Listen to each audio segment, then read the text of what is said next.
What's happening, guys? Edgy Outdoors here, coming to you November 9th, the day after the shocker in this country where Donald Trump won the election.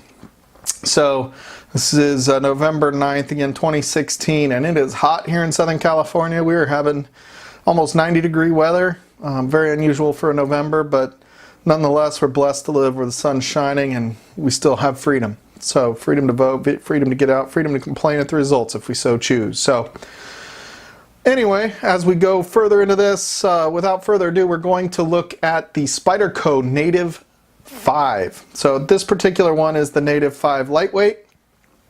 Very interesting everyday carry knife. I don't know if it's very interesting, but it certainly is very qualified as an everyday carry knife.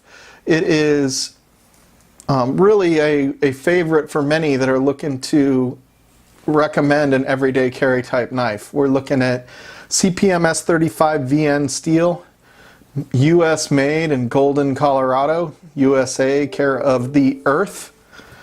We have got a nice Spidey hole for opening, FRN handles, a lock back mechanism for the locking device, which is a very strong locking mechanism. We have a 3-inch blade, and it's about a 2.5-inch cutting surface on that blade. Like, I think they're claiming 2.4 inches. The inside is not lined, so this is FRN handles exclusively. And again, you can see the lock, you can see nothing inside there. So very lightweight. If we look at how lightweight here, let's get our scale. Boy, it's hot. Put it on there. We're looking at about 2.4, 2.43 ounces, depending on where it's sitting on there. 2.43 ounces, which is a very light everyday carry pocket knife. Rides in the pocket very well. If we compare this size-wise to like one of the very favorite PM2s, one of my personal favorites, I have many, or the Mannix to lightweight, you could see from a size perspective how that kind of fits. You can see the Mannix 2 and the Native 5 are kind of like big brother, little sister kind of thing. It's kind of cute. Handles match, different locking mechanism. Actually, different steel. Actually like S35 VN steel better than this default CTS BD1 steel that's in the Mannix 2 lightweight. You can get this in other steel also, but happens to be the default one. There's the S110V blurple version or blue version, whatever. Anyway, so what we have here is we have a very good everyday carry general purpose blade. It sits extremely well in hand. As we scan back, you can kind of see that. So you could see it sits very well when you choke up and go into that finger choil up front. It really becomes kind of an extension of your hands, lets you get down and dirty for whatever cutting tasks you need to do. It's just a very comfortable, lightweight blade. Rides very nicely in your pocket. Sits tip up, tip down, left or right carry. So that's very handy for you lefties out there that feel a little bit snubbed when you look at the compression lock or even some of the framer liner locks.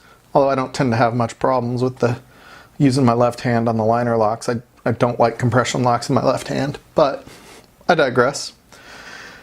It comes in various steels. This is S35 VN. You know, I've seen various steels, various handle types on, you know, and certainly Spyderco does sprint runs, but you can see different colored handles. There's the S110V version of it with G10 scales. A lot of different options. You can get serrated edges versus non-serrated edges like this one. I prefer not to have my blades with serrated edges. So the good is really going to be the ergonomics when you really choke up with the finger choil, the lightweight nature of this, the steel, and the ability to sharpen the steel is also a definite plus. The price is another very good price point for a blade. So you're looking at about 84, 85 bucks if you look on like Blade HQ or Amazon. It is a fairly inexpensive knife considering the steel you're getting, the lightweight characteristics, and the ergonomics. Now, do I recommend this knife? I do. I will say that I always wondered why the draw to the Native 5. When you look at like Spyderco Facebook page or forums, everybody loved it. But you know, when I look at what I can do with my paramilitary or my Mannix, right, I get that out, I can sit on the couch watching football and I'm flicking the knife open different ways. I don't even need to flick, I can just use the compression lock. It's good in hand, it's a nice big blade, good sharp point. I can do that with my Mannix, really same thing, right? Same capabilities that you'd have either way. And I can play with it and flick it. The back lock, in general, and you'll find this with most manufacturers that make flippers or flick open type things, is they don't really, flicking it open and flipping it open doesn't lend itself very well to a back lock. The pressure that's put on this locking, on the blade from the locking mechanism, because it's got to go in there and catch and hook into that little piece inside that blade. Let's see if I can zoom in here for you. So there's a little notch here, it's kind of hard to see, but as it goes down, that clips into it, kind of hooks into that blade. But it's always, right here, is always putting pressure on the blade as it goes. So unlike the compression lock that kind of can free float, when you have the, when you're moving the blade and you have the compression or the lock mechanism pressed, you don't really get that with the back lock because you're not pressing that back lock while you're opening or closing the knife beyond the locking point. So it's not really a flicker or flipper in my experience. And that's, again, just because of backlocks. Now, backlocks are extremely strong, but they don't really lend itself to flicking. Now, you can certainly, it's hard to do that through the tripod. Excuse me. Excuse me. But I can get it to work. You know, if I flick it, I can do it one hand closed, one hand open. I can flick it, and most of the time it works even through a tripod. But again, it's a lot stiffer, not quite as free flow opening as some of the other knives that flick and flip open really well, like liner locks, compression locks, or even the ball bearing lock on the Mannix 2 lightweight. So that being said, it's always one that I'm like, why does everybody like it? Because they can't flick it. And I realize not everybody flicks their knives open and closed all the time like I do, sitting on the couch, not doing much. I do flick it open. I do tend to carry this a lot when I know I'm not going to be sitting on the couch playing with it, right? I'm going out, I'm coming home.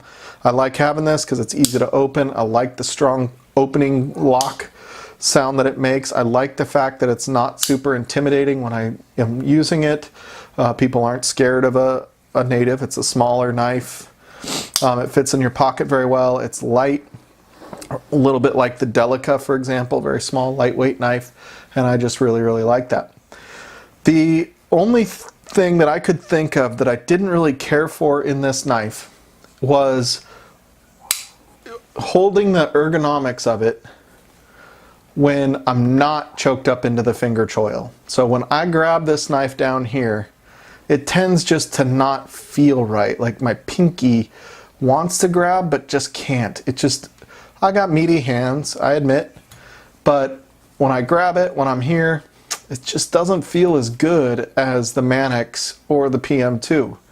When I grab it up here, it's the best feeling knife that I own. It feels like an extension of my hand. But when I'm trying to get a little bit of reach, you know, not be choked up on this knife for whatever reason, this is just not comfortable for me. I don't know why.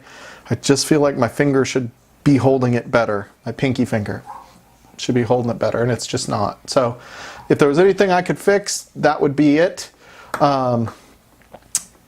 You know, again, it's a very good all-purpose, you know, general use knife, not a tactical knife.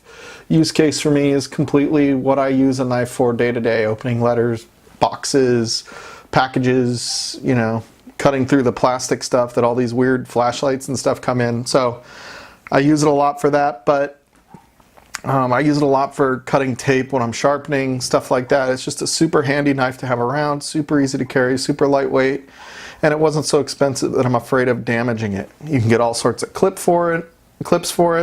You know, it's kind of one of the it's a standard type of clip from Spyderco. just a good all-around, all-purpose knife. I completely understand after carrying it for a while why people liked carrying it. It wasn't about flicking, and I had to get that out of my head. It wasn't about the fun of playing with it. It was about the fun of having a useful tool when it's in your pocket, and when you're not using it, you forget it's there. You don't think about it. And to me, that is the epitome of what a knife should be in your pocket. It should be there when you need it, reliable and strong, but you shouldn't know it's there unless you need it. And that's what the Native 5, lightweight especially, fills for me. So that's it for this video, guys. I do recommend, picking up a Native 5, add to your collection, whether it be Spyderco, Benchmade, or whatever you love. This is certainly a Spyderco knife that's worth having. Again, not if you're going to play with it, but definitely if you're going to use a knife the way it's meant to be used and not the way that I goof around with it.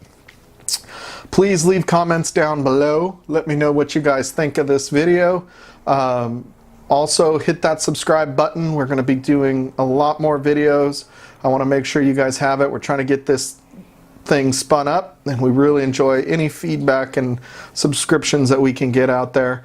Any requests you have on knives, I may have the knife, I may have friends that have the knife, or I may outright buy the knife. But I do like to get feedback from you guys on what knives you want to see reviewed. So, again, thank you guys. Appreciate it.